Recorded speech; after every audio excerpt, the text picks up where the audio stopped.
धन्यवाद। जय हिंद, जय भारत और मेरा छत्तीसगढ़। जय छत्तीसगढ़। नमस्कार दोस्तों,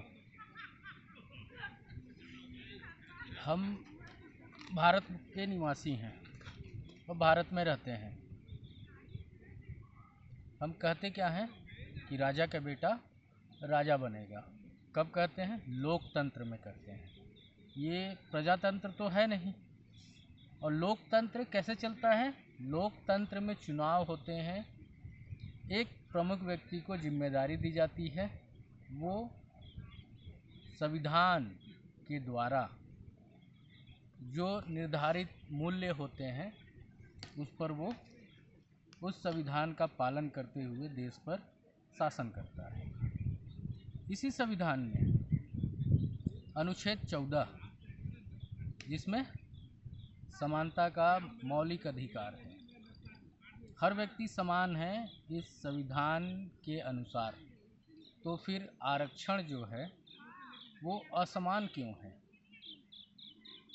कहा जाता है कि राजा का बेटा राजा बनेगा।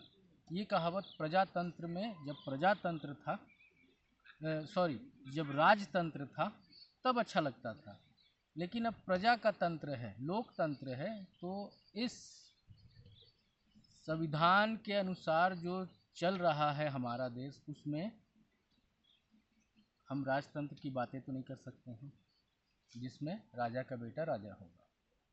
कहने का मेरा तात्पर्य ये है कि आरक्षण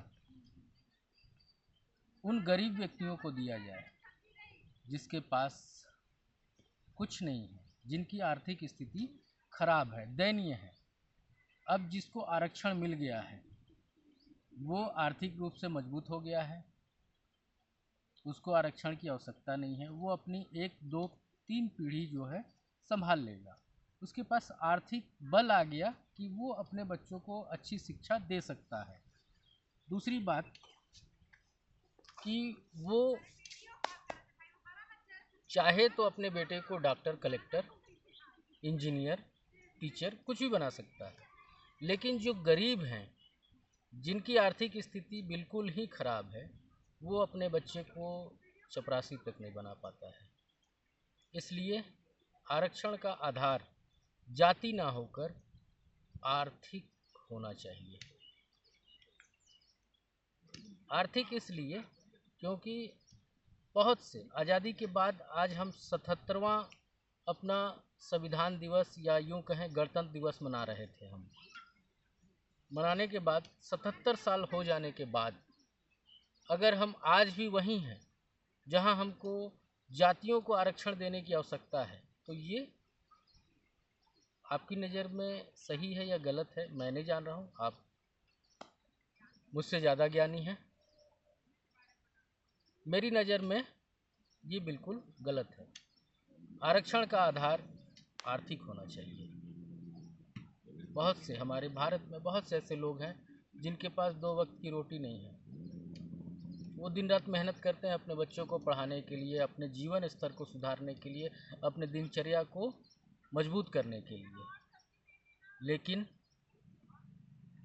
आरक्षण एक ऐसा हथियार था जिससे हर व्यक्ति को मजबूत किया जा सकता था, लेकिन हम आरक्षण आर्थिक रूप से ना करके हम आरक्षण जो है जातिगत रूप से कर दिए हैं। इसको सुधार की आवश्यकता है, इसे सुधारा जाए और देश की जो पार्टियां हैं वही सुधार सकती हैं। 6 राष्ट्रीय पार्टियां, 58 राज्य स्तरीय पार्टियां और 2763 गैर मान्यता प्राप्त पार्टियां हैं। अगर एक हो जाए तो आरक्षण जो है देश से हट सकता है, उसे आर्थिक आधार पर आधारित किया जा सकता है। इसलिए आप सभी से निवेदन है, सभी व्यक्तियों को अगर अनुच्छेद 14 के अनुसार समानता का मौलिक अधिकार देना है तो आरक्षण आर्थिक आधार पर करें। धन्यवाद। जय हिंद, जय भारत और मेरा छत्तीसगढ़। जय छत्तीसगढ़।